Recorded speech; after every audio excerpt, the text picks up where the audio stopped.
He also attended Rose West's trial. Rose West. Just, I mean, why would anybody want to be there to hear the stuff that the absolute horrors that happened there?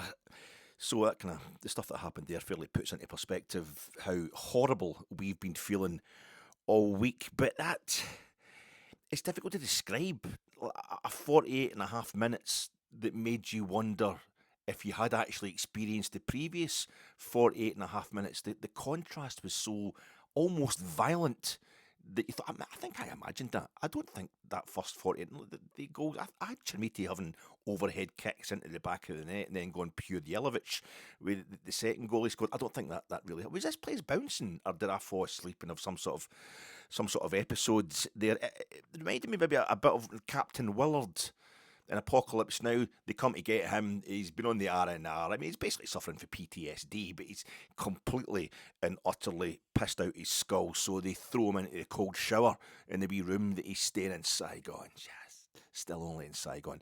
And they throw him into the shower. It's kind of surface value anyway. Get him sober enough to go and meet with Harrison Ford to find out what the mission's going to be.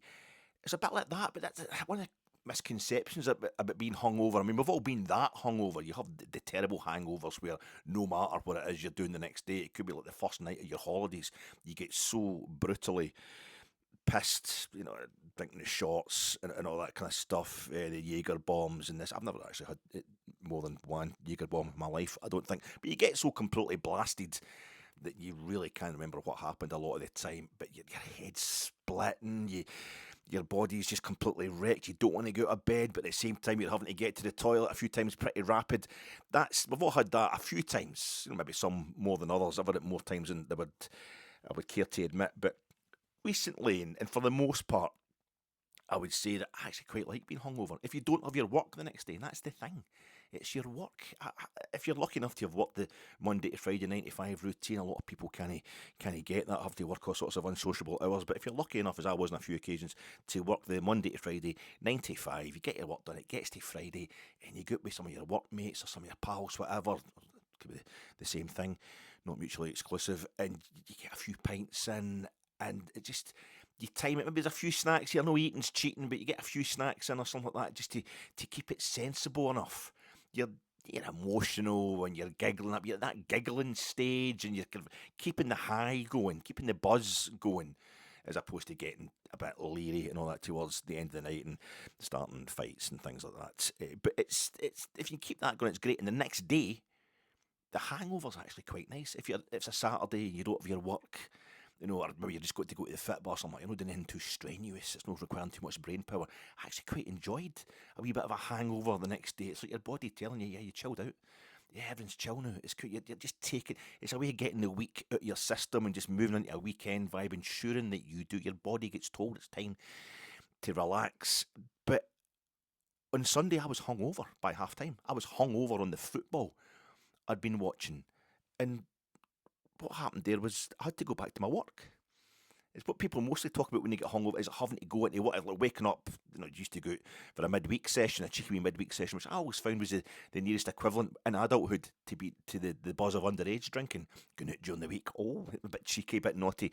Shouldn't be doing this, but it's a bit like when I was kind of 16, 17, starting to sneak into pubs and stuff like that. But when you had to go back into your work the next day, hungover, that's when it was like, oh no, I'm still drunk. I'm still kind of, and I felt on Sunday when I had to come and do the post match reaction pod, even just talking to my pals and what have you, you had to get up and go back to work, the work of equivocation and justification and contextualising what I was still, when I was still drunk in the first half hour really of that game on Sunday. And it was a half hour so brilliant that I couldn't sober up. So I was doing that whole horrible thing of I'm at my work pissed, basically, in a footballing sense, in a football fandom sort of sense.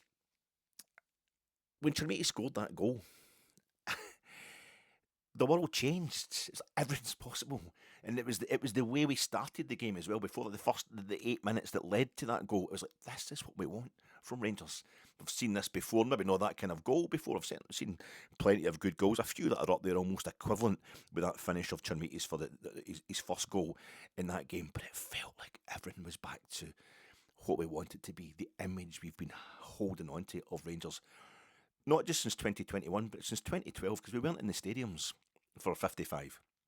And it's almost like it was an answer to Stevie D, MBE's wee overhead kick into the same end against Celtic in the Scottish Cup. Funnily enough, we'll go to the Scottish Cup again at Ibrox this weekend. This is us, with us back in the stadium. It's an even bigger, better overhead kick into the Celtic end. But then it just seemed to go wrong. And I remember Chermiti coming off the park at half time. And I've since watched it back on Sky. I've watched most of the Sky coverage, but certainly all of the game. And as Chermiti's coming off the park at half time, the wee Steadicam guy's out on the pitch and he's up close to him. He's up close to Chermiti, and you can see that he's kind of on his own. But it's maybe just the way the Steadicam guy's filming. No, I was in the main stand and I was watching him. He was the last player off the pitch by a mile. He was milking it, as he should. And I was applauding at the time. I was like, that's great, and applauding.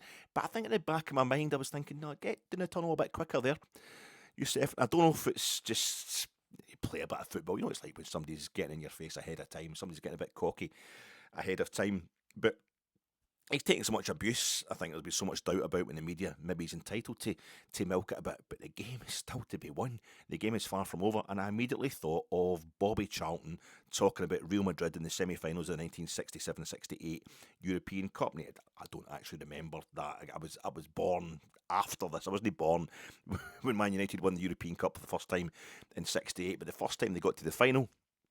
This is really romantic, etc., really significant because it was 10 years after the Munich air crash, which also took place in the European Cup, or happened as a result of Manchester United participating in the European Cup against the FA's wishes. But Bobby Charlton survived that, as well as his manager at the time, Matt Busby, and a few of the players in there. But they were 1-0 up from the first leg. George Best only goal of the game at Old Trafford against Real Madrid. This is Manchester United had never yet played in the final of the European Cup.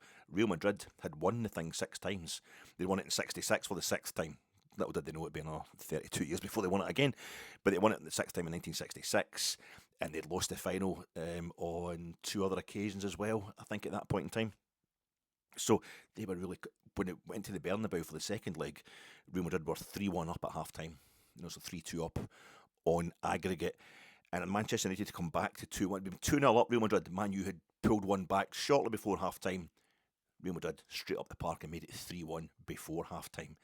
And Bobby Charlton says when they were coming back out for the second half, the Real Madrid players come down the tunnel, were just looking like, yeah, it's in the bag, it's done. Now, it might be one of these things that footballers do to try. Footballers all try to psych themselves up, and the easiest way to do that is to think your opponent is disrespecting you. But it seems to be like most of the Man U players thought, yeah, they think this game's done. And that inspired Manchester United, and they come out and they scored 2 more goals, 3 each, on the night. And they scored the only 2 goals in the second half, as Celtic did on Sunday. Not to get into the European Cup final, but Celtic, of course, had won it the year before. But Man U went through 4-3 on aggregate. A bit like the next time they got into the final of the European Cup, it was called the Champions League, but next time they won the semi-final, they were also 2 goals down early doors to Juventus in Turin. Now, it was all level by half time in that one, but it's quite a weird thing. That, Benfica had beaten Juventus in 68. Benfica beat Juventus. Eusebio scored home and away, and they beat them 3-0 on aggregate in 68 to go in. So what happened in the semi-final in 1999, Alec? Where Manchester United eventually beaten Juventus 3-2 after a 1-each draw at Old Trafford in the first leg. Well, that was actually Bayern Munich against Dynamo Kiev. It was 3 each, and Bayern Munich had been 2-0 down in Kiev. That was Rebrov, and that just fantastic. I just going too much. I watched that in Milan, in a hotel room in Milan, on mute. She wasn't my wife. She wasn't my wife yet. In the bed next to me. She's like, I know I was watching a Champions League semi-final out of wedlock, unforgivable. But that finished 3 each. Then Bayern won the second leg. Exciting stuff in 1999 and in 1968. But that's what Big Chermiti was making me think about as he walked in the tunnel.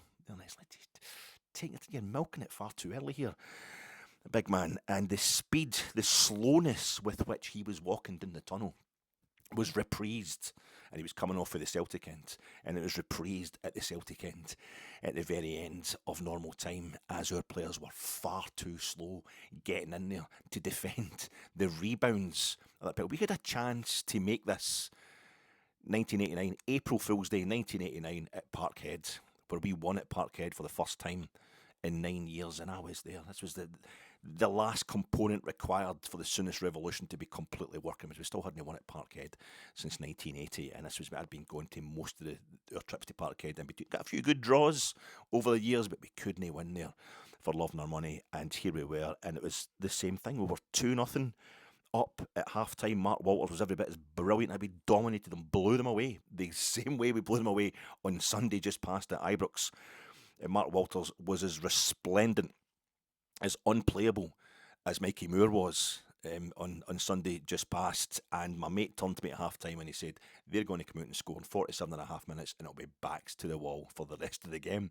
And I think it was 47 and a half minutes when Andy Walker pulled the first one back for Celtic, pulled one back for Celtic. And we had a few attacks and all that after that, but it was backs to the wall for the rest of the game. And in the last minute, Richard Gough are still winning 2-1, hanging on for dear life, and then gets to Celtic time, the last minute. Richard Gough, awkward bounce of the ball, hits his hand. And it's a penalty. It's handball as well. And Richard Gough, every bit is phenomenal, more phenomenal than Dujon Sterling can ever hope to be. But Big Duge, pretty phenomenal and pretty helpless about the penalty, the ball hitting his hand on Sunday. And we've got an England international goalkeeper, Chris Woods, in goal, who saves Andy Walker's penalty. So it was Joe Miller who took the penalty, and Joe Miller, it was a rebound, it comes back out to him, and Joe Miller shooting into the Celtic end.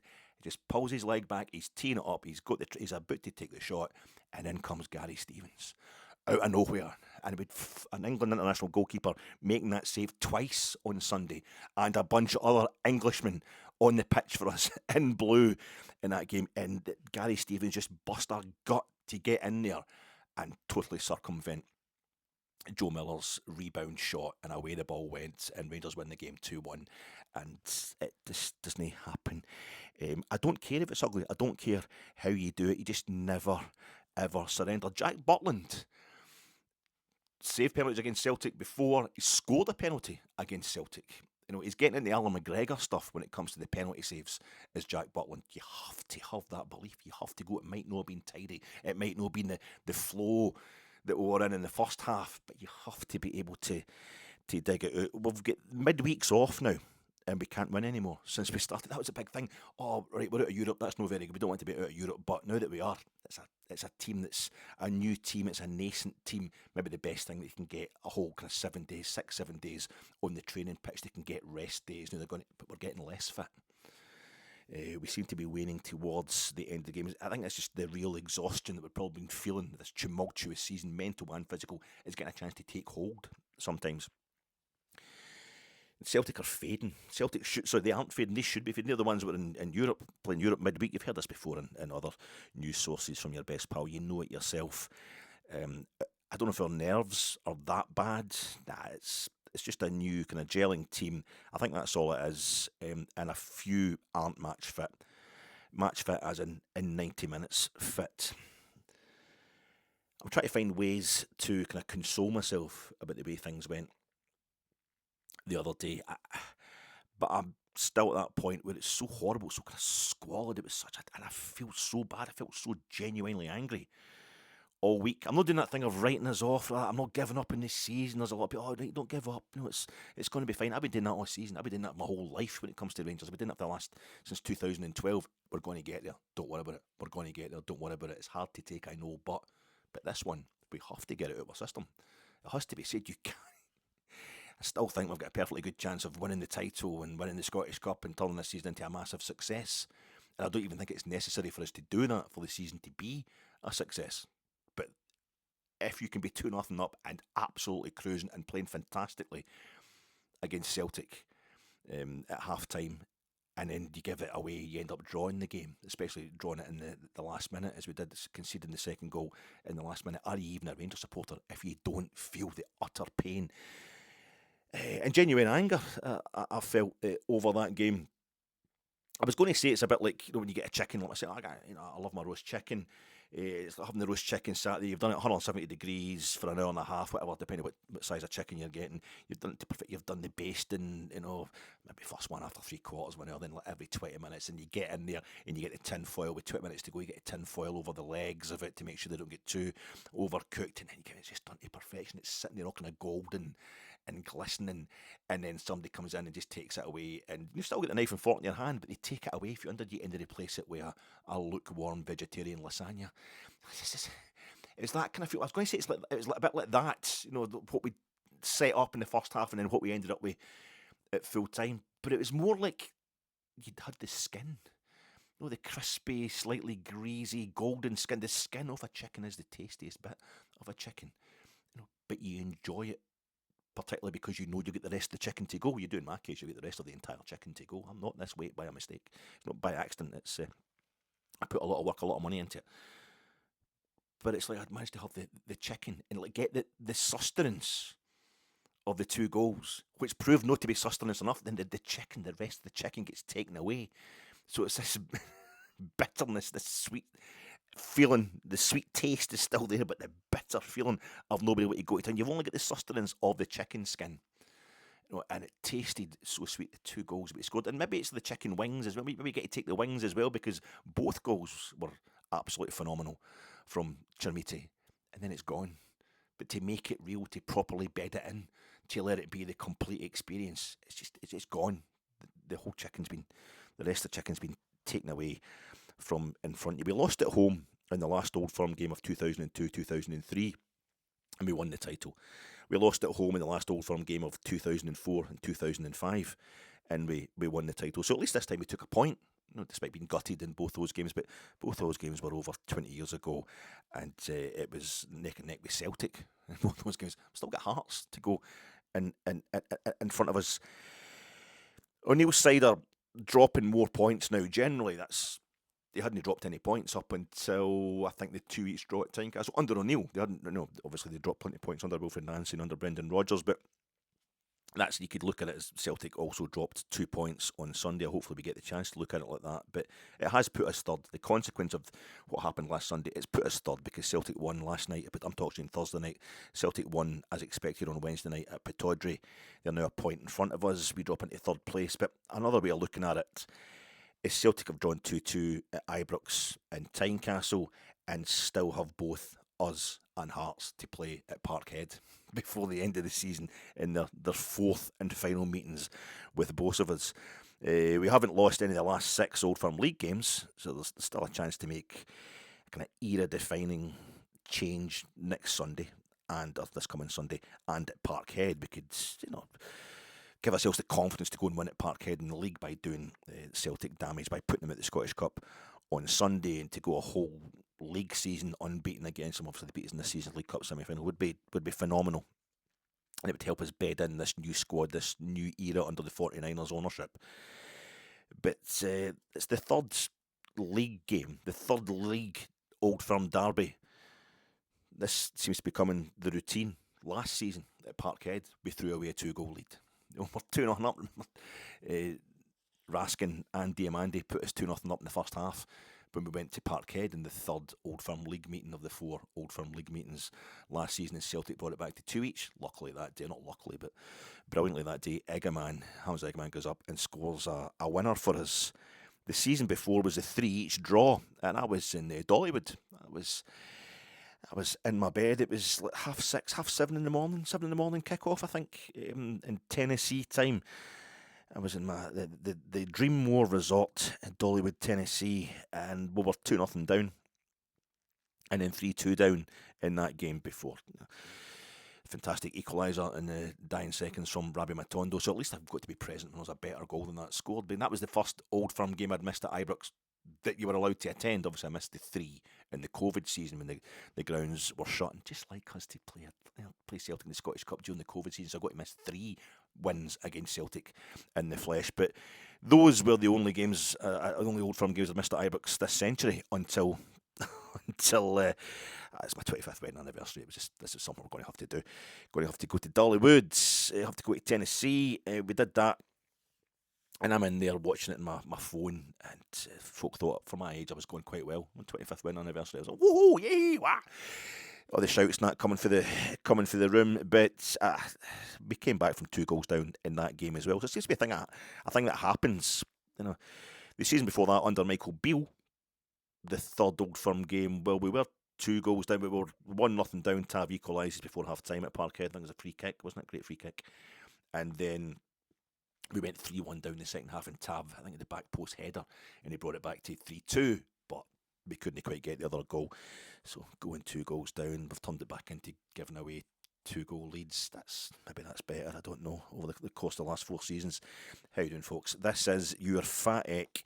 We're now 3rd and closer to 4th than 1st place, and if Motherwell win this game, their game in hand against Dundee at Dens Park on Saturday. They'll only be a point behind us, but it's all about the fact Celtic are a point above us and how we got back into that situation despite us at half-time last Sunday being 2 goals, 5 points and light years ahead of Celtic. That's the 4th straight season in which the 3rd League Old Firm derby has seen both sides score at least 2 goals. Celtic at Ibrox in the league debrief pod, which of course, cannot help but also be a kind of Scottish Cup, Celtic in the Scottish Cup at Ibrox this Sunday. Preview pod. Coming to you in association with Jersey. Check out Jersey every Friday 9 p.m, every Sunday 9:30 p.m, live on the Jersey YouTube channel, and thereafter available on all good streaming devices. And also I'm coming to you in association with, I'm also sponsored by the Moon Diana,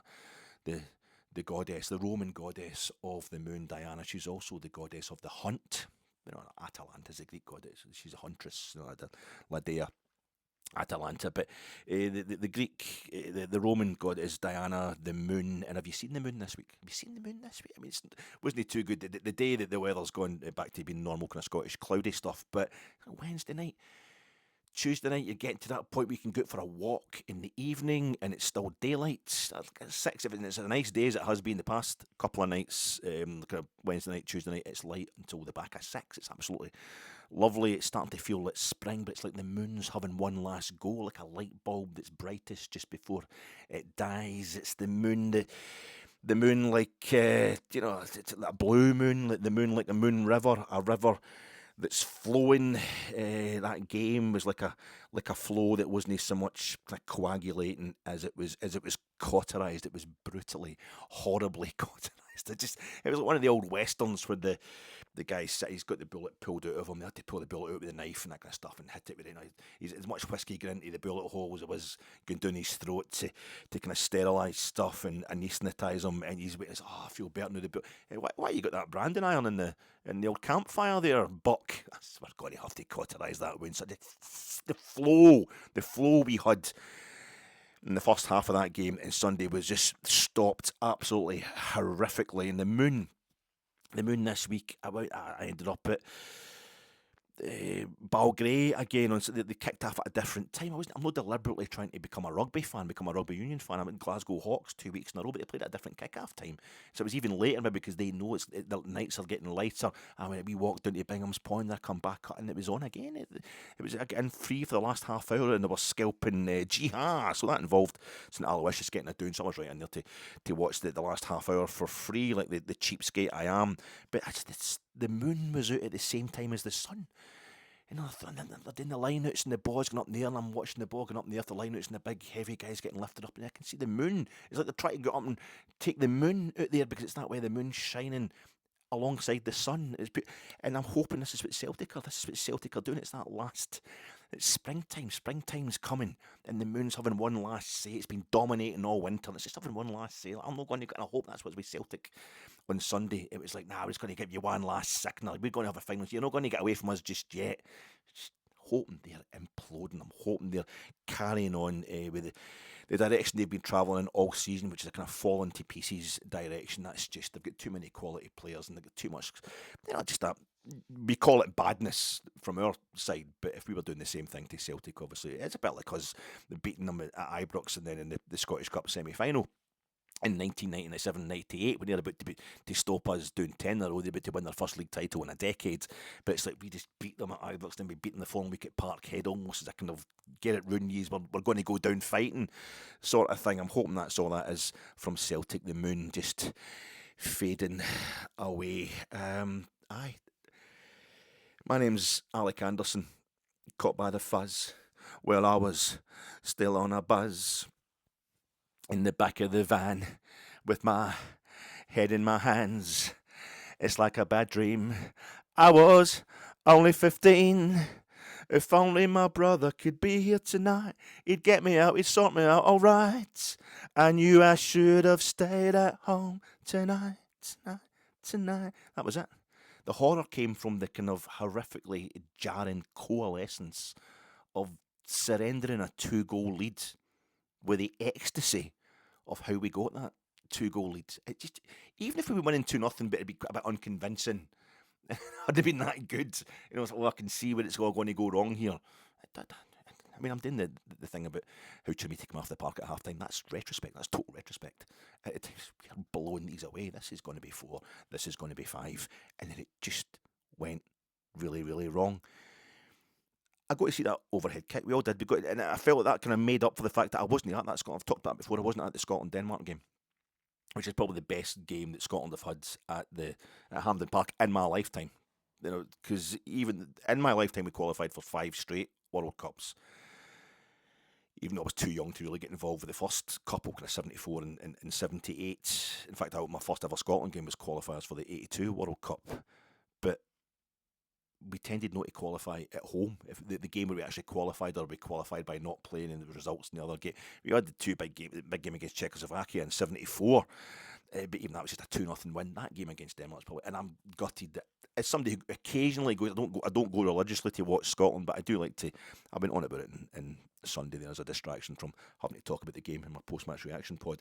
But as somebody who supports Scotland, who wants to see Scotland win without being a member of the Tartan Army, I was quite devastated that I wasn't at that game. And part of that was Scott McTominay's goal. Scott McTominay scoring that phenomenal overhead kick, in a game where Kieran Tierney also scored. Kieran Tierney scored in that game, a game which really suited, he scored in it, so I'm kind of stretching this a bit, but Lawrence Shankland of Hearts scored in that game for Scotland. I guess the overhead kick by McTominay's gone past a Celtic goalkeeper. It's gone past Peter Schmeichel. And they come back to 2 each in the game, didn't they? Denmark, Lawrence Shankland, that result on Sunday really suited him. He'd be cheering that one on as well, although he didn't get to play in it or score in it. But he's certainly scored into that end. A penalty from a rebound at Ibrox this season. And I remember at the night that after pulling myself off the ceiling, and my wife's watching the game as well, because it's a Scotland game. It's not watching Rangers. She just gets out of the room. It's not worth it, But Scotland, she's a bit safer, But just mostly from my bullshit and my greeting and my moaning, But she's watching the game, and I'm sitting there. See a goal like that. You don't lose. You do not lose. In fact, you don't not win. You don't not win when you've scored a goal like that in this game. This is in the bag. This is a magical night. It turned out we scored an even more magical goal. I think it's even more magical, to be honest with you. Kenny McLean's winner on the time it came in, and just the fashion of it, that made it a magical night. You do not win this. It's all the same. I felt the same stuff. I've got to see it. Even the Rabbi Matondo one that I missed because it was my 25th wedding anniversary, and a Dolly Parton Odyssey back a couple of years ago. Well, I'm gutted. I'm watching that and I'm thinking, well, we didn't win the game, but I'm watching it. I'm gutted I wasn't there to be part of the crowd when Rabbi Matondo equalises like that, we've twice come from behind. So that makes up for that. I'm there for that goal, for that overhead kick from Chermiti, hang it in the Louvre. It's like he's hanging in the Louvre. You feel for all the wee guys that do it. I don't know how wee they are, so they're not big guys, but the folk that are out there doing all this stuff, they make themselves out to be like graphic designers, but I think they're just using apps that they've got on the internet and stuff like that. But they do all these little framed things. They try to make a trendy kind of image of iconic moments for your team, for your sport. I think the internet's awash with ones for Scott McTominay's goal against Denmark. But big Chermiti, they'll all be out there, won't they? They'll be trying to find ways to think. But the fact that it's now attached to a game that we chucked the 2 points. We'll need to wait to the end of the season. If we win the league, that'll be fine. we can idolise that goal forevermore. We're going to idolise that goal forevermore anyway. But I thought this is an absolutely phenomenal goal. You do not win a game when you score a goal like that. And then you get the second goal, which is the hipster's favourite. That is the hipster's favourite goal. It's like, well, actually, see when you think about it, there's only one piece of skill required for the execution of the first goal by Chermiti. It's the second one. It might not look, to the naked eye, to the untrained eye, which your hipsters always like to say, to the untrained eye, to somebody who's not as into football as myself, to somebody who's not as into watching football from the stands because you should never be allowed near a football pitch as myself, to see what he actually does to score that. It might look like a Celtic mistake, but really, Chermiti, his anticipation, it's 2 touches of genius for that one. It's untypical. You see overhead kicks, or you see bicycle kicks quite often, but you'll never see goals like that.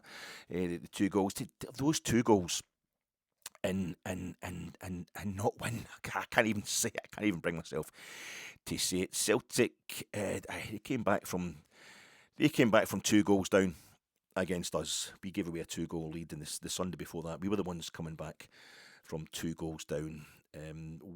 We've won 1 of our last 4 league games. We've won 2 of our last 6 league games, and we've conceded 2 goals against Hearts in that game that we won 4-2 to make sure that we've conceded 2 goals in each of our last 3 games. We can't cruise. I think it's almost determined it's going to go to the wire. There was so much talk from our head coach about how it'll go down to the last day of the season, Maybe that's what it is.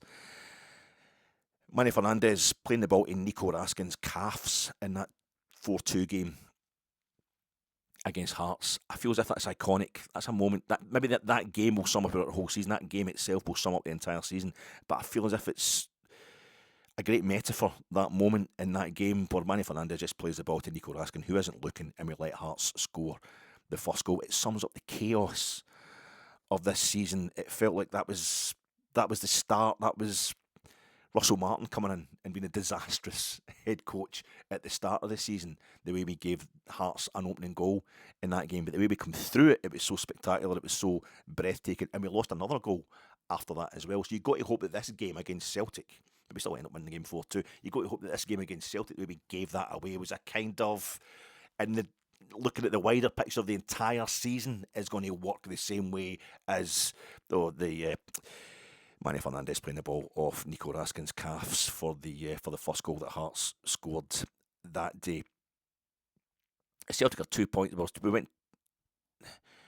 They were 2 points behind us with a game in hand. They're now a point in front of us. To be honest, right now, I think we're fighting for second place, and it's a fight during which we've just taken a body blow. But this season, I've been saying Hearts being top of the table for most of the season it's been nice kind of cover. It's allowed us not to be too panicky about the thought of Celtic winning the league if we don't, and it's allowed us to kind of grow almost under Danny Röhl. But now I'm getting the sense that Hearts being top of the table is actually a bit of a distraction. A lot of Rangers fans talking about, that's us now 6 points behind Hearts, and then how are we going to win the title? I think the priority is to make sure we don't end up in the Conference League.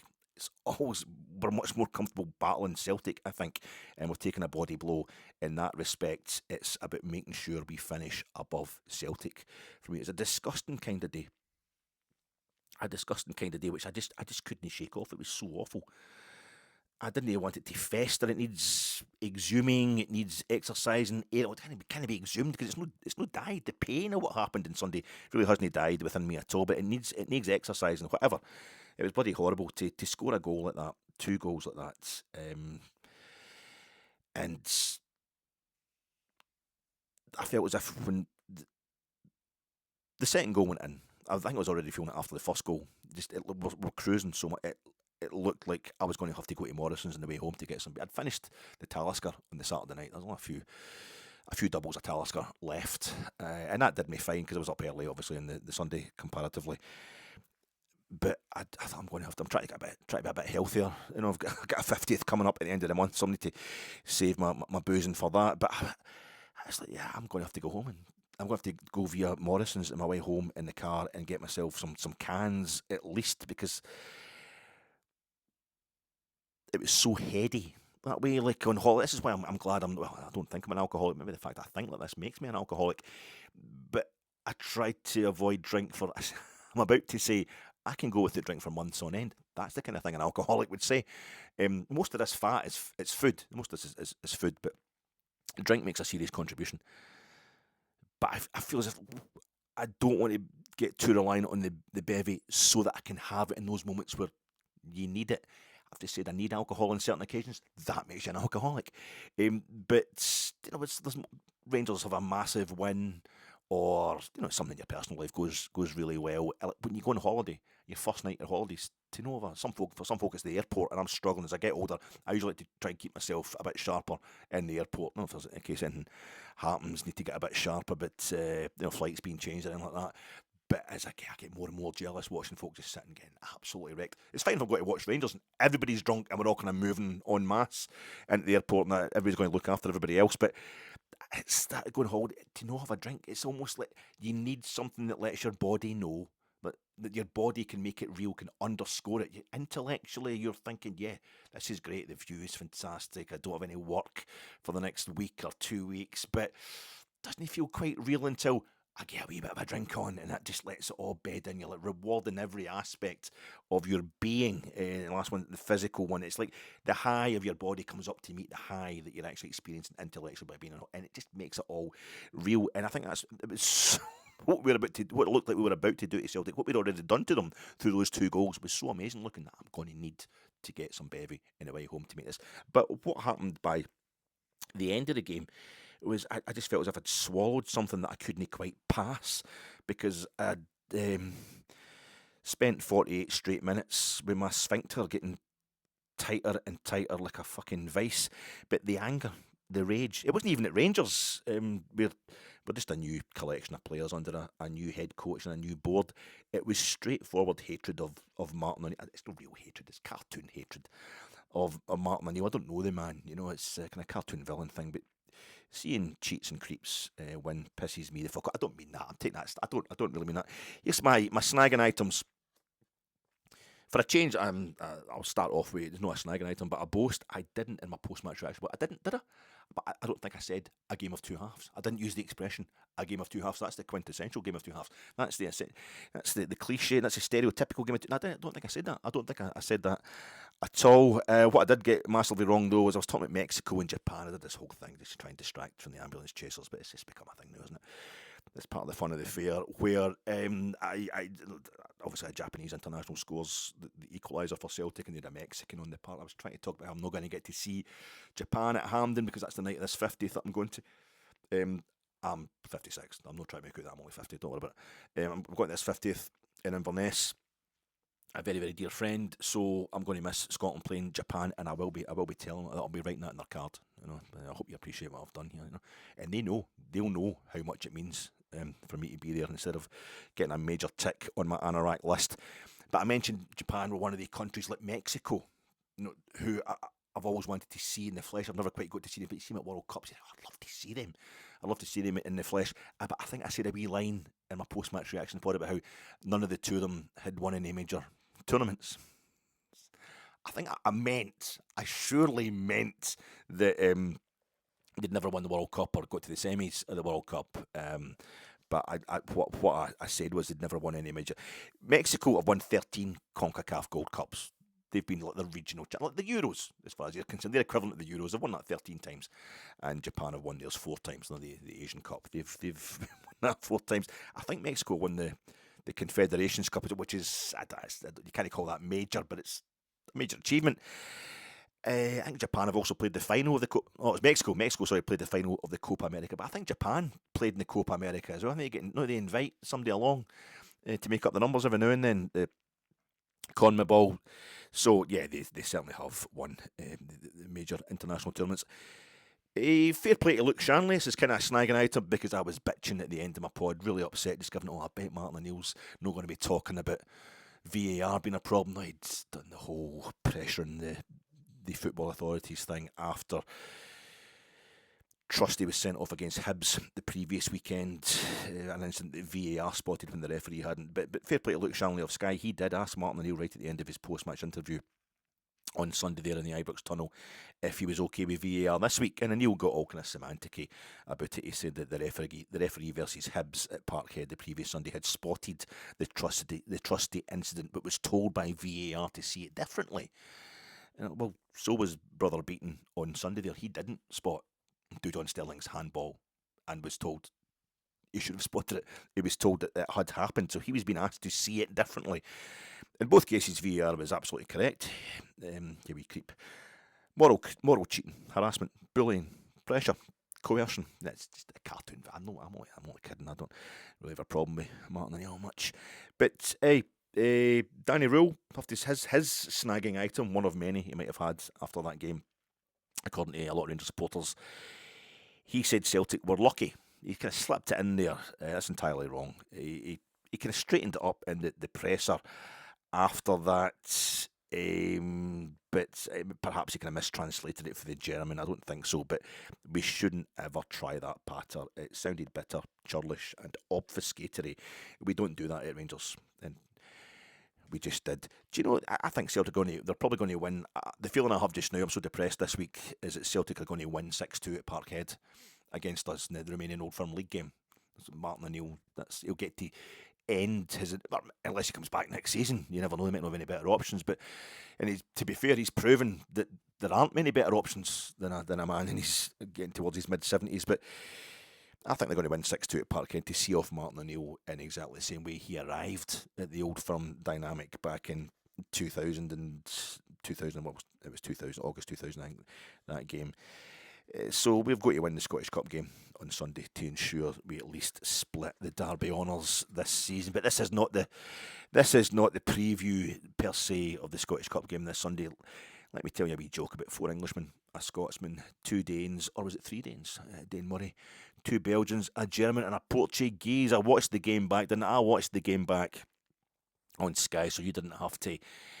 Danny Röhl's pre-match interviews on Sky. I just want to kind of recap the game itself, and then just get it through, get it processed, get it shut out like the hedgehog it is, so we can move on with a fresh bowels, eased bowels, and fresh metabolism for the Scottish Cup game this weekend. And yeah, most of that will take the form of me talking shite if I've not done that already enough. But Danny Röhl's pre-match presser, his pre-match interview on Sky with Luke Shanley before the game kicked off, he's laughing about how he was correct to call out Celtic's problems at goalkeeper. Looks like I was saying that in my pre-match presser yesterday. But what is he trying to do here? A wee smile and all that. He's kind of laughing about it. I was talking about, I got a bad reaction. Is he having a pop at the reaction to his, what was seen as perhaps baiting Martin O'Neill, although it may have been, if it was, it'd be a response to Luke McCowan's comments the previous evening after Celtic's game in Stuttgart. But he's having a pop at the reactions to his comments on Friday, or was he trying to bait Celtic further? I get the feeling Danny Röhl might have wanted Celtic to come out angry and run at us, go at us, to kind of lose their head a bit, but basically attack us so we can get in behind them. Their physicality would cope with any physicality they might want to come at us with. But I don't know, or is he trying to ooze the confidence, as I think is more likely to be the case, that his players need? It's a short term, it's kind of elastoplast of confidence because it's been a horrendous season, and he needs to find ways to kind of make them feel more confident than they have any right to be after the start to the season that we've had. In hindsight, it looks like arrogance, but it did produce a first half display that is now the benchmark going forward. That is one thing you have to say about Danny Röhl's pre-match stuff. It seemed to be really working at the start of the game. He's dragging the belief into our performances here first. Very Teutonic, very Bismarck, very kind of crude. Just talk shit and then back it up. Chermiti, as I say, the second goal's the hipster's favourite, but it's just as reassuring of his capabilities as the first. We now know in that header he scored against Hearts as well. He can do everything, Chermiti, if he gets the service, if he's got the strike. He can do everything as a striker. We've seen it all from him so far. Hopefully there's more to come. All he needs is the ability to score against the smaller teams, the provincials and what have you. But I think that's more down to him not having a partner up front in these games. We're sensational in that first half on Sunday. Absolutely sensational. This is how we're meant to play. Araujo, the Mexican, he goes into the back of Mikey Moore. He should have been booked early on, but the free kick that we get for that leads to our goal, and Araujo tries to kick Moore again in the build-up to that goal as we take the ball off Celtic in that kind of southwest corner of the pitch, and we work it magically and electrically around their 18-yard box to the north side. It's a lovely ball in, a lovely slipped ball in from Dujon Sterling, showing that he's not just about being defensive.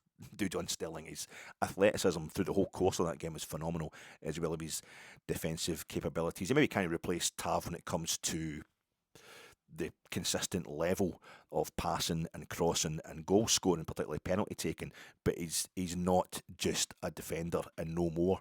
Dujon Sterling's a lovely little ball into Scott Wilson, who definitely knows what Chermiti needs. one of our Danes, he definitely knows what Chermiti wants when it comes to service. When you think about that ball that he put in for him for the header against Hearts, it's a finish for the ages from Chermiti, a goal which expresses the rebirth of the Blues already evident in this game, despite only 8 minutes on the clock.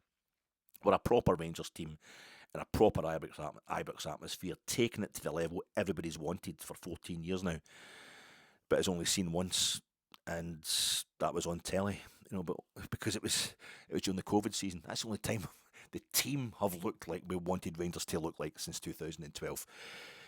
By the time we make it 2-0, this is it. This is the end of the journey. We're on Sunday there. By the time we make it 2-0, it's the end of the journey. We are back. We look, feel, and sound like us again, and that has to be the thing we take from this match going into next week, going into next Sunday, going into this Sunday. We have to demonstrate that the last 48 minutes of last Sunday's match was the final kind of knockback, the final jarring moment, the final hedgehog shit we do in the kind of 2 steps forward and at least 1 step back journey we've been on since 2012, getting our ass from the 4th tier of Scottish football and via European finals and playing the Champions League, just getting back to winning leagues regularly, being champions of Scotland on a regular basis and winning major trophies regularly. The 3-2 win, I think, to stop them sealing the 2011-12 title. I know we'd had the points deduction and they come along there, knowing that came to Ibrox in March 2012, knowing it was my mate's 40th. Imagine that, your 40th birthday, and you're going to get Celtic are going to win the league at Ibrox, and they're waving the old Brimlands waving the Vatican flags and have you. But the 3-2 win that day, it's a legendary game. It's the proudest I've ever been to be a Rangers fan that day. We beat them 3-2 to stop them winning the title at Ibrox. It was the last time the joint rocked like this to this kind of performance. I don't know. I think Ryan Jack's 1-0. The Ryan Jack 1-0 game, our first league win against them for 6 years. Stephen Gerrard winning his first Old Firm game at Ibrox. That felt pretty special in terms of total dominance and a total wall of sound and a totally symbiotic, synergetic kind of union of Ibrox crowd and the Rangers' performance in a home Old Firm league game. Since 55, we've scalped them 3-0 a couple of times here at Ibrox when the league's been all but over. But this was tremendous, particularly tremendous on Sunday, that first half on Sunday, because it was real in every way, including vitality and import. This was a breathtakingly powerful and aggressive performance, full of determination and confidence. Mikey Moore, Nico Raskin, two Romans were all vying for the man of the match performances before Chermiti just basically stepped up and made you forget everybody else's name. And I mean everybody else's name. Ali McSee. What was the guy's name? Ali McCraig. Ali McDermott. The guy that scored St John's, Sunderland, and he scored a few goals against Celtic, but I can't remember the fella's name. John Suter went through Adamu. An absolute belter, but picked up no yellow card because it was a fair challenge that summed up how we were getting everything just spot on. But we didn't actually have any other shots on goal. I'm watching last Sunday's game back this week. We didn't actually have any other shots on goal outside our 2 goals. I think Fernandes had a header from a set piece. It just went right wide. But I think that would have been 3-0. A couple of Mikey Moore balls to the back post crossbar area were just a tad too spicy. The dominance was all midfieldy and possession based and aggressive.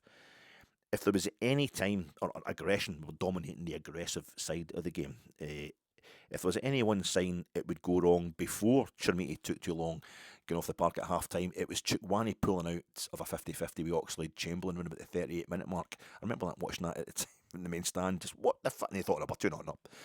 I can't go into him, but we're 2-0 up, and it would have been risking a red card, suicidally risking a red card, because it was more of a kind of 40-60 for Toshi. That's the name, Toshi Chukwani. Toshi, his Christian name, is the same as the surname of the Torino player who scored against us in Turin, the Stadio Comunale in Turin, for Torino's only goal in that 1971-72 Cup Winners' Cup quarter-final tie. We're on our way to winning the tournament. But you know it's about what you do when you're totally under pressure in a game, in a season, in a situation. That's why that game against Celtic at the end of 2011-2012, when we're heading for where the holding company's going to get liquidated over the points deduction. Things are horrendous. It's just, can we just avoid this final insult? Celtic win here the day, they win the league. In fact, they got a draw? They won the title. But that's why I'm so proud of it that day, because we're up against it. There was nothing material to win. It was just about pride. And I think in the context of a game, you're getting battered, but the game's not over. That's when you hang on. That's what Celtic did so well. You know, it's when you're totally under pressure in a game, and this was maybe the germ of Celtic's second half performance, even if Oxlade Chamberlain wouldn't feature in it.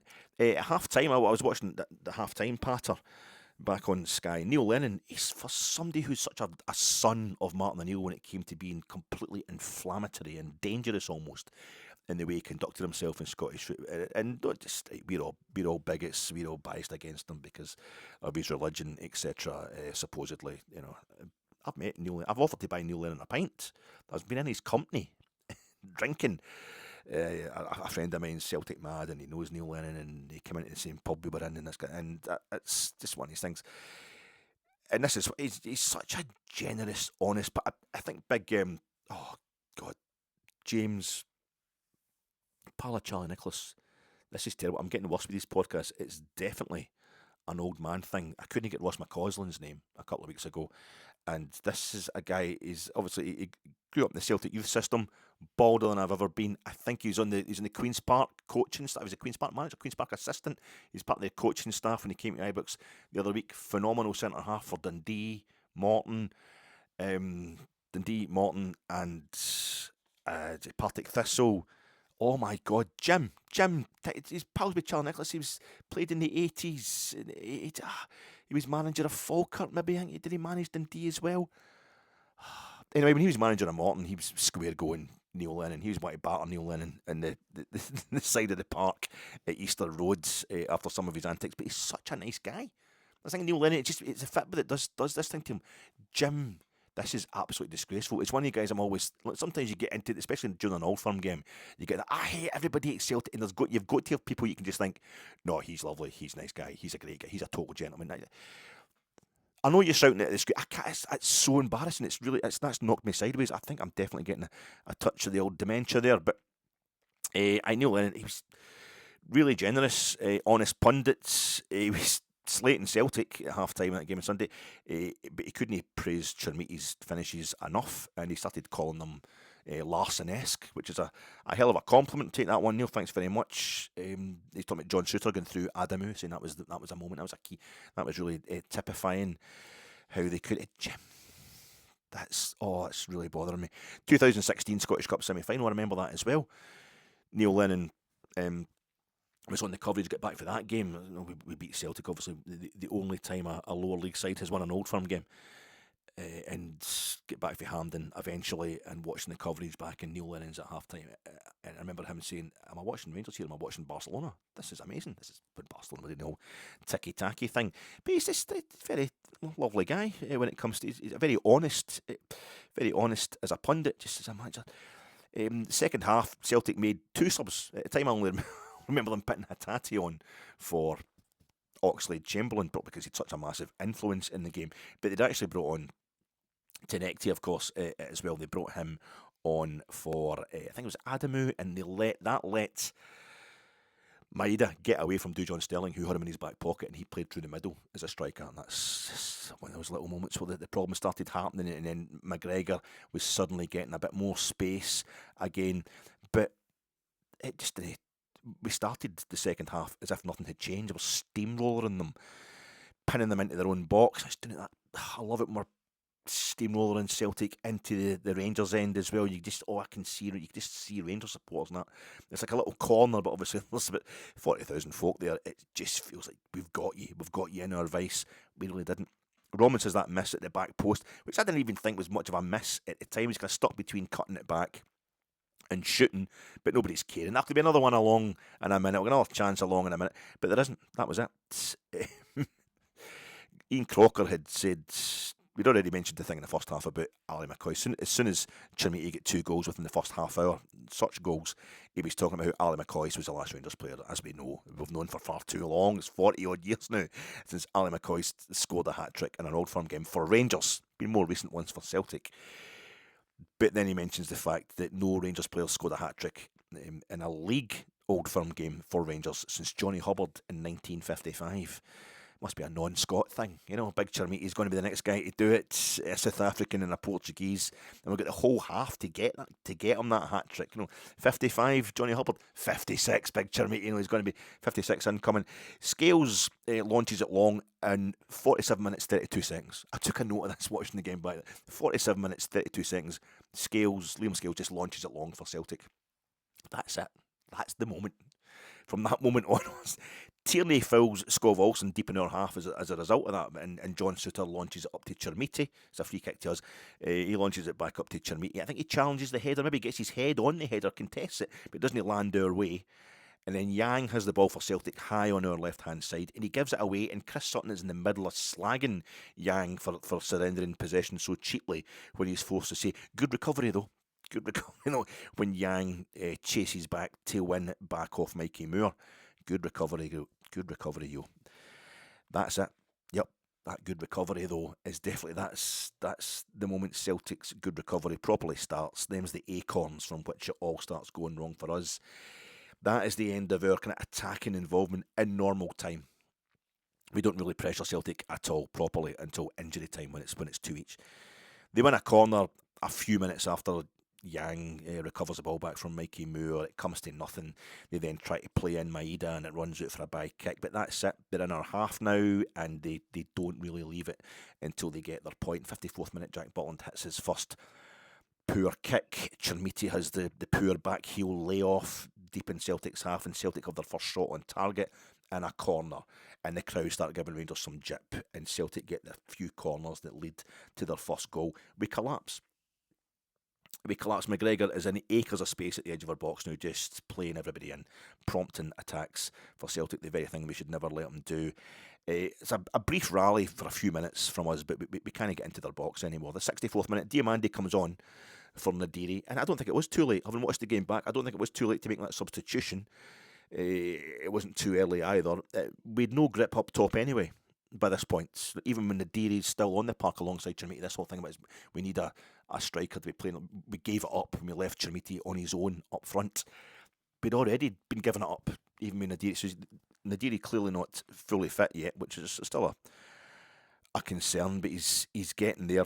And when Diamandi comes on, when Dio comes on, he neither cures nor worsens a problem that was already gripping us. Obviously, you want him to come on and to have an effect of a positive effect, so it's a fail in that sense, but he's not really making things any worse. In fact, we've got a few more minutes of being in Celtic's half before they start shooting on our goal again. 74, 75 minutes. Celtic make a double substitution, and we take off Scov Olsen for Gassama, a straight swap. And again, there's a kind of micro revival in terms of us having the ball near Celtic's box, but they step it up from this point. Butland is that save, an excellent save from McCowan's shot to Celtic start moving it first time as quickly as we did in the first half. They started moving the ball really quickly, started passing about us and through us. And Sarachi, he looks like Paul Hartley.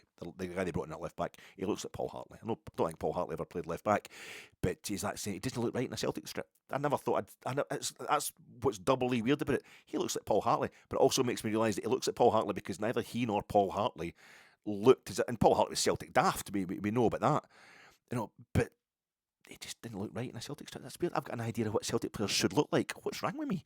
I'll tell you what's wrong with me. One of the other reasons I go to see Scotland all the time is because if I don't keep going to watch Scotland at least a couple of times a season, the Footballogy app, I'm always talking about the Footballogy app that lets you know how many teams you've watched. Well, if I don't keep going to watch Scotland, Celtic will be the team that I've seen in the flesh second most often in my life.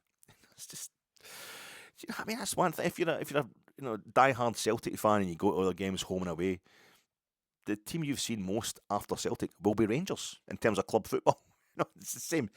It's the same for me. So I keep having to go and see Scotland, so I get to see them. They're second after Rangers in the teams that I've watched most often. But Sir Hatchie definitely looks at Paul Hartley.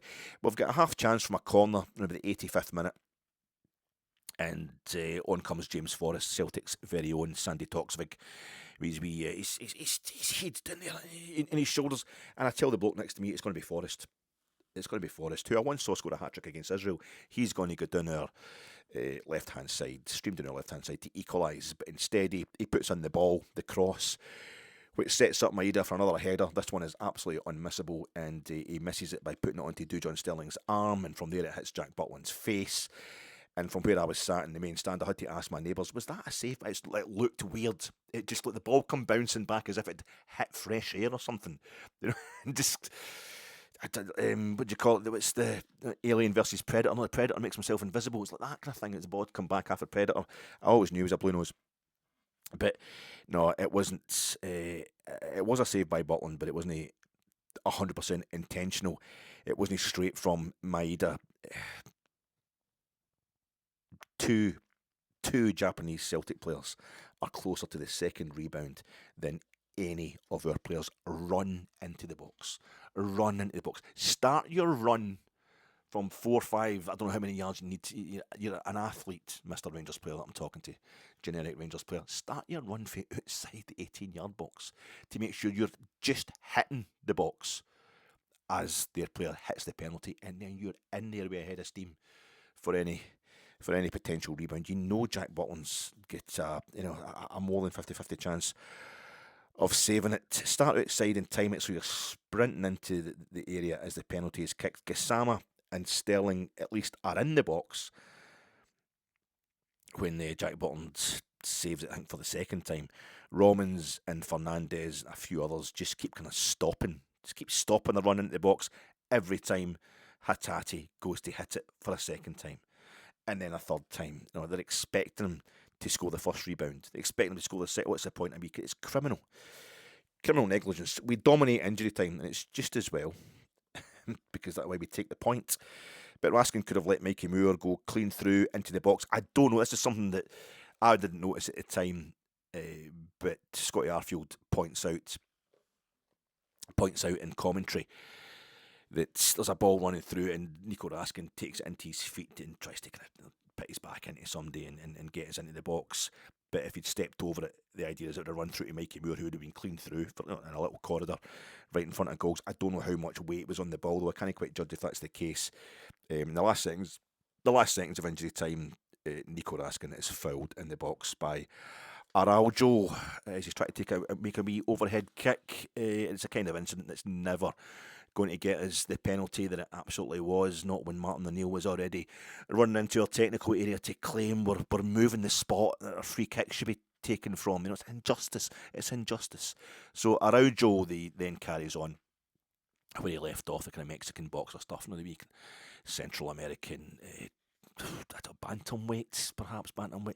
They're really, really good fighters. Lightweight, definitely. Anyway, he's wanting to get under everybody's skin and be all kind of infection-like, and that's let 74-year-old Martin O'Neill come running onto the pitch like the ghoul he is to fashion one more martyrdom at Ibrox in his tacky-tracky home of the vile Hun. You know, what a folk hero. What a creepy old cunt. And I hope our players keep that rage that I'm feeling ticking over. Just the rage that they were obviously feeling at the end of the game, keep it ticking over till next Sunday. Feel it, feel the hurt, use the anger. Danny Röhl doesn't get involved in the histrionics at the end, not really anyway, but he says something under his hand towards his own players. Hopefully, if you're going to hit him, then bloody hit him. But yeah, we both scored 51 goals exactly this season at that point. The Celtic scored another 2 last night at Pittodrie. Celtic, who played a game less at that point, had scored 51 goals. They'd conceded 5 more than us, so they've altered that a wee bit with a 2-1 win, a single goal win at Pittodrie. But it's quite interesting. I think the fella that Scotland's coefficient, very good. He's on Blue Sky. You don't have to go to Twitter. But he's on Blue Sky as well. But Scotland's coefficient fella that's on social media, very, very good stuff he puts out there. And he was talking and put an article up about how this is the worst. Both Hearts and Motherwell have both got better goal differences than Rangers and Celtic. And that's the first time that's happened in like 40 years. And I haven't read the article yet. I just saw the headline. I'm assuming, and it is true, they have Hearts and Motherwell both get better goal differences than Rangers and Celtic, than both halves of the Old Firm. And I'm assuming this, I mean, it's the first time it's happened since he's got the big picture of Albert Kidd scoring against Hearts at Dens in 1986. First time it's happened for 40 years. The first time it's happened since Hearts nearly won the title. Do you know? I didn't realise this. I was looking up something the other day.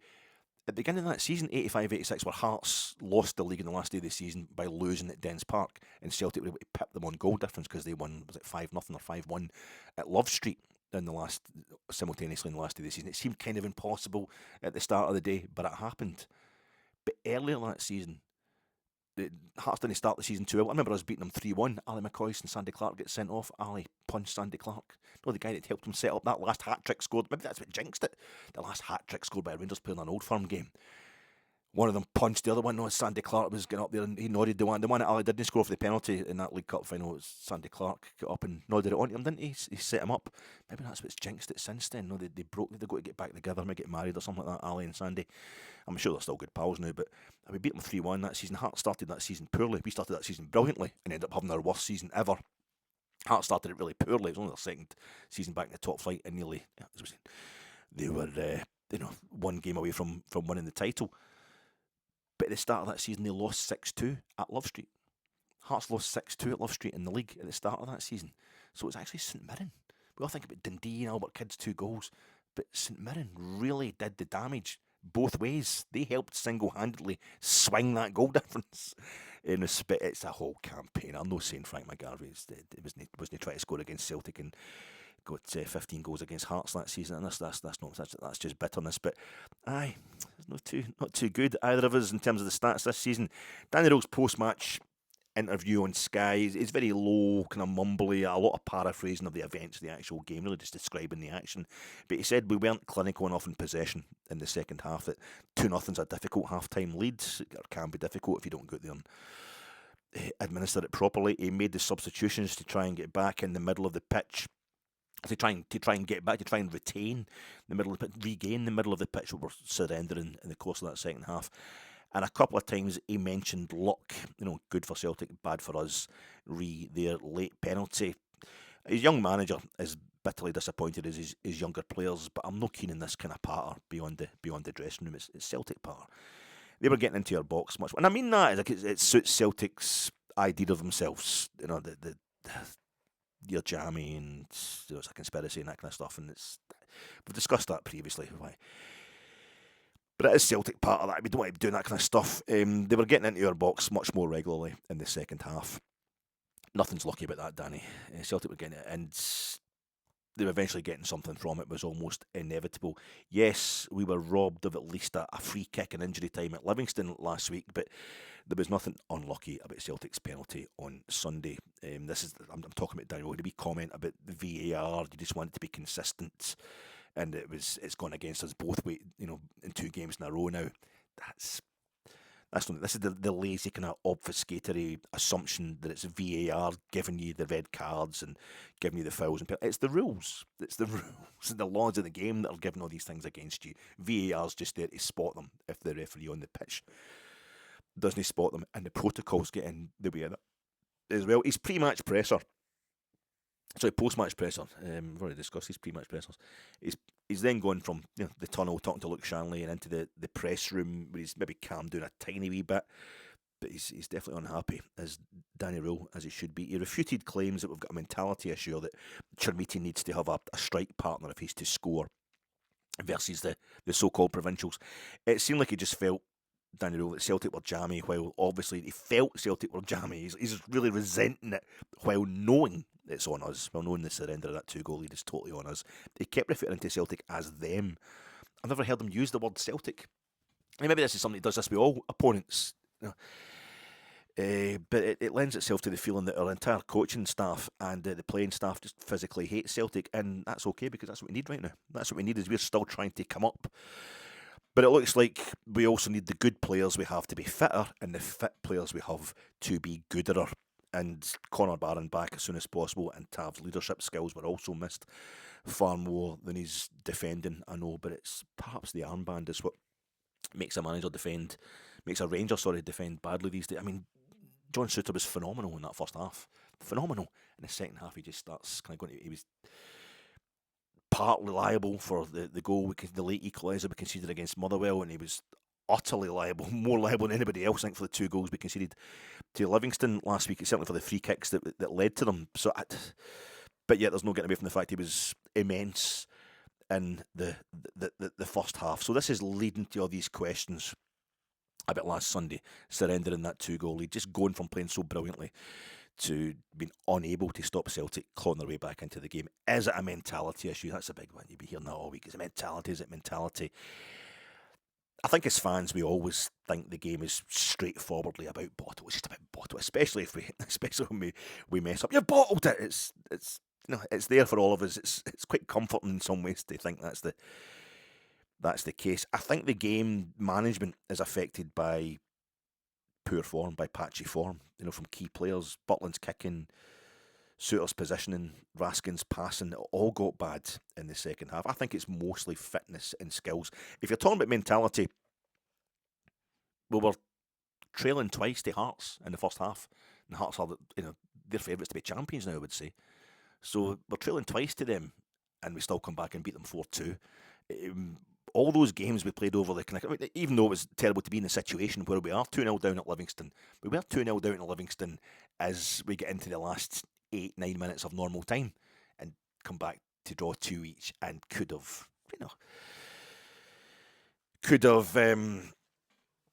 won the game if we'd got a bit more from VAR, if the referee had spotted the foul, whatever, ifs and buts. But we got into the stage of ifs and buts. All those single goal wins we had in November and December, that's real balls stuff. Watching those games, I was just a bit dying off. I mean, somebody had to check me. The Davey that sits behind me had to check with me sitting in the main stand. I think it was the Dundee game. We're winning 1-0, and we just couldn't. We ended up scoring the 2 goals in injury time. We're all going mental and laughing hysterically because they'd actually had to check that I was okay. I was just dissolving. Absolutely dissolving with the tension of us only being 1-0 up. It was happening so often, but we kept getting through these games. It's just a matter of time till we don't. And we did. We ended up winning that game 3-0. But to do so many of those games where we're winning by a single goal, as we did, to get ourselves back into the situation where we're up the top end of the table, that requires some real mental strength. I think it's just a full 90, as everybody's saying. It's a full 90. But we went to Parkhead, we're 1-0 down. I know it was Wilfred Nancy's Celtic, but they were playing us off the pitch in that first half. They were all over us after a good kind of first 5 minutes from Rangers. They're 1-0 up. There's 60,000 going absolutely crazy. We came in the second half and just went for their throats and just ripped into them and went for it, destroyed them. We showed fantastic mentality that day. I think the likes of it's always framed as Rangers choke as soon as they see the top of the table. As soon as we see the top of the table, we start choking. And that's not the case. We had that thing under Philip Clement where we went top of the table and we had to get top of the table, to beat teams by a certain amount of goals, no lesser lights in the league to get to the top of the table. We did it over the course of 2 or 3 games. And then we won a couple of games to stay there. Remember, it's beating Hearts 5-0. With the 3 January signings all scoring and stuff, and Lauren Shankland hit the woodwork, and hey, we don't need you, Shankland. Yeah, that's coming back to bite us now. But we've had plenty of occasions where it looks like we get injuries, and we're still just a team. There's an undertow when you're constantly changing manager, constantly changing owners, constantly changing all the players that you're going to get. The mentality was wrong at the start of the game against Livingston, perhaps. The mentality is wrong when Chermiti can't score that chance against Motherwell, when we're already 1-0 up, still in the first half. Half an hour into the game, 35 minutes, whatever. It's not just about, we start getting scared the minute we look like we're going to win something. That's not the case at all. But it's definitely, it's not there. I think it's fitness and skills. We're plateauing in general. 4 draws in our last 6 league games, and the fitness, I wonder if the fitness is plateauing too. We suddenly seem more tired when we've got less games to play. And it's that thing, as I was saying, this is me putting this podcast up on Thursday when it should probably go up on Tuesday. I've been doing these pods all season. And the minute I thought, we don't have any midweek games, it'll be so easy. I can do a debrief pod on Tuesday, preview pod Thursday, Friday. It's just going to be. But the minute you stop having that regular bang, bang, bang, it kicks in how knackered you actually are from a whole season. I don't know if the same thing's happening. I'm not for a second trying to equate myself with Rangers players. I'm far fitter, obviously. But I feel as if that's maybe what's happening with Rangers, and getting a taste of a bit of rest. They want full rest. They would realise just exactly how exhausted they are. But it took us no time to get into the top 6. Danny Röhl arrived, as we know. We're 8th in the league when Danny Röhl arrived. I know you can't keep looking backwards, but we need to. This affects how we might go on in this season. He came in at the end of October. We're 8th place in the league, and I don't. Was it the 3-1 win? His first league game, the 3-1 win over Kilmarnock at Ibrox. Was that what put us into the top half of the table? I didn't even notice us going into the top half of the table. Nobody did, and it didn't really seem to take any time to get us above Falkirk and above Hibs or whoever it was. It was 6th and 5th in the table at that time to get us up into 4th place. Now getting above Motherwell, that took a little bit longer. We got above Motherwell into 3rd place, then Motherwell came back and they got above us again. We had to go at it again. It's getting harder with every step. And this is, we've been above Celtic into 2nd, they've pushed us back into 2nd. I feel as if, we're getting all these draws now, drawn at Easter Road, drawn at Livingston, drawn at Motherwell, drawn again. They're different kinds of draws, all of them. So I don't think there's a general kind of giving up, or it's just consistency within games. It's the full 90 minutes. I think that's another thing that's been thrown about all week. They can't seem to put in the full 90-minute performance. Now, I don't think anybody could put in a 90 minutes like we did against Celtic in that first 30 minutes, first 38 minutes maybe, on Sunday. But you need to have the ability to take it down a notch, to pace yourself through the game. Celtic are inevitably going to have a bit of a game. Most Old Firm games, Celtic will always have at least 20 minutes to half an hour where they're more on top. But it's being able to see that moment through, being able to pace yourself. And I think that's what it is. I think the 4-2 win over Hearts, we seemed to be at it the entire game. But that involved us having little moments lacking in concentration where Hearts scored 2 goals. So we're getting closer to it. It's just, it's getting a bit harder. Another thing people were having a go at Danny Röhl about was the substitutions, the number of substitutions, the nature of the substitutions. We only made 2 substitutions, of course, in this game on Sunday, particularly notable as the game is clearly getting away from us. I think you have to let a team that played that well in the first half have as long as possible on the pitch. But we clearly lacked energy as the second half wore on. When Celtic had 4 new players on the park, we only had 2. And in the last 5 minutes, they had 5 fresh bodies to our 2. The problem is, we were winning right up to injury time. So you're changing a winning team. I know it's clearly visible that they're going backwards. I know, but I think it's quite difficult. This is what Danny Röhl has been doing this all season, really gambling with the substitutions, with the fitness of the players, really letting somebody come on when they're not fully fit to get no minutes in their leg ahead of a more important game when we're only winning the game that he's been brought on in by a single goal. This is the kind of stuff he's been doing all season, so I'm not going to start slagging his methodology just now. But when Dujon Sterling's playing 1 game per month and is still the best defender we've got, you can see it's about kind of quality that Danny Röhl trusts. There's a lack of quality players that he trusts. He sees Dujon Sterling the way he's playing these games. He came in for that game at Parkhead, and that's him. He's come on to play against Celtic again on Sunday there. They had to move Maeda because he was getting nothing out of Dujon Sterling. Celtic did, but we don't have enough players of that level. Let's just all say it. Let's say it all together. Let's all say it at the same time. Let's sing it at the same time. If you don't know the words, I've got it on my bio and every one of my social media accounts. I've also got a tattoo across my chest. I think there's song sheets given out at Ibrox every time. I've seen folk having it on flags and all that. All together now. He just needs a pre-season. That's it. He just needs a pre-season, doesn't he, Danny? He just needs the mythical pre-season. Once Michael Beale, once he gets a pre-season, he'll be absolutely... See, come on, I saw enough. It's just the pre-season that he needs. That's if he gets his own players, his own training methods, his fitness into them, that's just needs that pre-season, does Gio. It'll be absolutely fine. I've got a funny feeling Andrew Kavanagh and his, not in any way officially connected with Rangers at all, friend Parag Marathi, are even more kind of cutthroat or knee-jerk than half of our supporters, certainly than me. You know, get rid of the man whose name I can't remember now, because I'm still trying to think of, it's Russell Martin obviously, but I'm still the guy that played for Morton, Jim. He's a great pundit as well. He's a really nice guy. He's really articulate, really good, really fair-minded. Jim. Oh, that's terrible. Manager of Morton. He played for Morton, played for Partick Thistle, played for the centre half. He was really... So, Oh, that's awful, because I've seen him. He lives over the other sides of the canal. He lives the other side of the switchback. I've walked past him a couple of times, and I nearly said, "Oh, by the way, you're brilliant. I really like you, even though you're a kind of Celtic man, and I'm a." That's terrible. But it was obvious that Russell Martin had to go. It wasn't the biggest sensation in the world I think it became obvious in that game against Falkirk. It wasn't going to get any better, and it was like, right, that's it. The hammer's got to fall. The trigger's got to get pulled.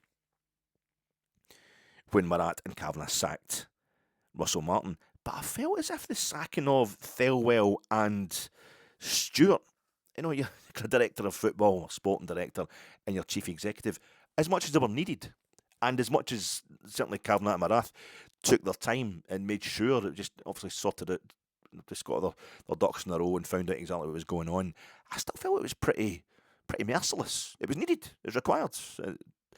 Absolutely happy for them to do it. But I feel that was quite full on. That was like, yeah, this you've got to go. So I don't know if they'll be as charitable to Danny Röhl as I would be, as most of the supporters I think would be to Danny Röhl, especially about Sunday. They might be thinking 2-0 and you fucked it up. That's what Kavanagh and Marathi might be thinking that. But the squad isn't fit enough, and we need more midfielders who can hold and pass the ball. That's 5 goals without reply we scored against Celtic, up until half time on Sunday. You think about it that way. That's 90 minutes, a sensational 90 minutes we've had against Celtic from from half time at Parkhead to half time at Ibrox, the last 2 Old Firm games. We've won 5-0. And the goals were scoring are getting better and better, and Chermiti scored 4 of them. He scored 4. So, 3, 5, 9. So that's what I've got to stop thinking about who that player is. I'm totally losing the plot with this podcast. It's just Jim. We've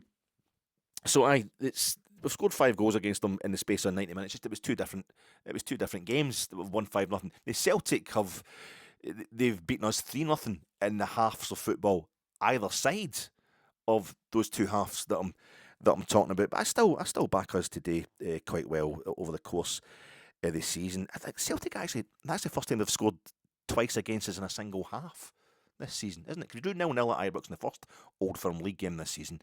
They beat us 3-1 in the League Cup semi-final, but I think it's the first time we still haven't had a half where both teams have scored. That was the 4th derby that was the 5th derby of the season, wasn't it? Aye. No, 4th derby of the season there on Sunday past. So it was 0-0 the first one. The next one was a League Cup semi-final where they went 1-0 up before half-time. We equalised in the second half. It goes to extra time. In fact, they scored 2 goals in extra time, but it was 1 each half, wasn't it? And then they're 1-0 up at Parkhead in January at half-time. We scored 3 without reply in the second half to win 3-1. And then that's the first time Celtic have scored 2 goals in the same half to take 2 points off us on Sunday. But again, we haven't had both teams scoring in the same half in any of the previous 4 of. That's one to take into Sunday with you. But as I predicted 2 seasons ago, when Philip Clement did the same thing. In fact, he got us up to the top of the table, Philip Clement, after a terrible start under Michael Beale. A lot of our commentators and a lot of our supporters are giving Danny Röhl 0 credit for the general improvement. It's like, don't get better unless you are consistently, incrementally getting better towards perfection. No sideways steps are allowed. Why are you going backwards? Why are you going? Generally, we're much further on. We're not 8th in the league anymore, but don't get better unless you go straight to perfect. Now that's silly. Even Hearts and Motherwell, Little Hearts and Little Motherwell have had infinitely smoother preparation last summer than we had, and infinitely more coherent seasons. They have the same backroom staff, the same coaches, the same players. The tactics have been in place and have been getting worked on and been getting better and better at them since the summertime, since the pre-season. Ourselves and Celtic are imploding in different ways, or very similar ways, in the course of this season. But Celtic are institutional champions. They're institutionalised champions. 13 out of the last 14 titles. It's getting harder for Rangers, with each rung we climb under Danny Röhl, and that's football. It should get wobblier near the top when you're under new ownership and management and influx and so many new signings into a kind of chaotic environment. It was a draw. We didn't deserve to win the game. We didn't defend the penalty, but we did dominate injury time to ensure that we got the points, and to ensure that ourselves and Celtic, even with them winning at Pittodrie last night, continue to be this kind of viscous, globular, self-hating single organism contained in the kind of petri dish of Motherwell and Hearts.